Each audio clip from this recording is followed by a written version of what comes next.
Pemirsa, puluhan emak-emak menolak direlokasi dari rumahnya di Desa Pertibi, Kabupaten Karo, Sumatera Utara. Mereka mencoba menghalau petugas dan terlibat saling dorong.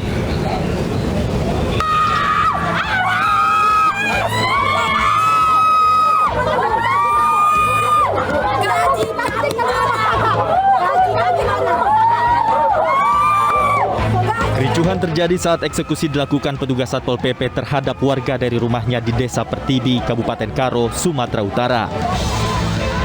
Protes dilakukan warga yang sebagian besar adalah emak-emak.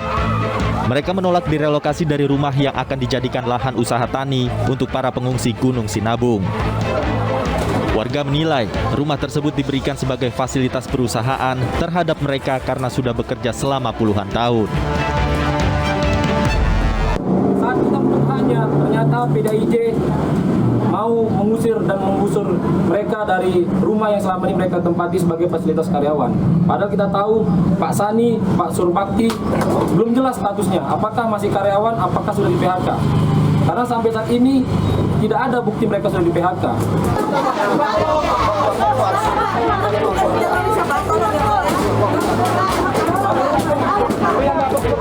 Mereka berharap pemerintah setempat mengkaji ulang kebijakan ini agar mereka tidak kehilangan mata pencaharian.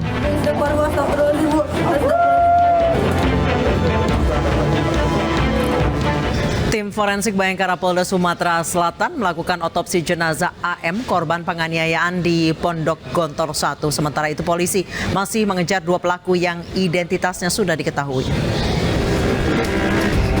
Pak Kapolres. Tim forensik Rumah Sakit Bayangkara Palembang menggelar otopsi jenazah AM di pemakaman TPU Sungai Selayur, Kalidoni, Palembang, Sumatera Selatan. Penyidik dari Polres Ponorogo dan ayah kandung korban ikut menyaksikan proses otopsi. Sementara itu, proses penyidikan kasus kematian santri Pondok Pesantren Gontor asal Palembang terus dilakukan. Polisi juga memburu dua santri yang diduga pelaku. Kita melangkah yang pasti sudah posisi setia dan berdasarkan legal standing tadi, makanya kita membentuk tim yang tidak hanya terdiri dari satu unit saja tetapi gabungan di sini agar kita pun berbagi tugas karena kita tahu banyak pertanyaan, banyak tuntutan daripada masyarakat. Sebelumnya, santri kelas 5 atau setara kelas 11 SMA di Pondok Gontor 1 Ponorogo meninggal dunia. Jenazah dipulangkan ke Palembang 22 Agustus 2022 lalu. Ibu korban curiga anaknya meninggal tidak wajar. Polri kembali melanjutkan sidang kode etik terhadap personel kepolisian yang diduga melakukan pelanggaran dalam kasus pembunuhan Brigadir Joshua.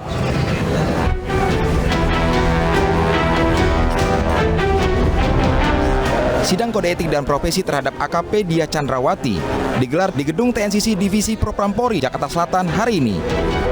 Polri akan menghadirkan 4 orang saksi atas sidang etik mantan anak buah Kadif Propam Polri, Ferdi Sambo. Persidangan ini dilakukan lantaran AKP Dia diduga telah melakukan pelanggaran profesi kategori sedang dalam proses penyidikan kasus tewasnya Brigadir Nofriansah Yosua Huta Barat atau Brigadir Joshua.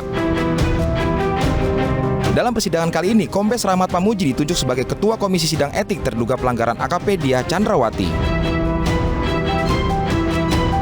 Diperiksa karena ketidakprofesionalan di dalam melaksanakan tugas.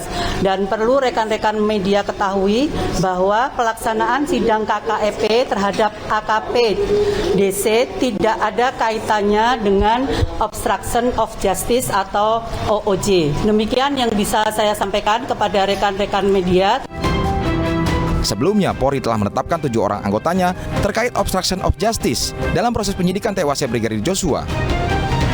Tersangka Ferdi Sambo yang masuk dalam terduga merintangi penyidikan tersebut dituding berperan dalam penghilangan alat bukti berupa rekaman CCTV di sekitar rumah Ferdi Sambo di Duren 3, Jakarta Selatan.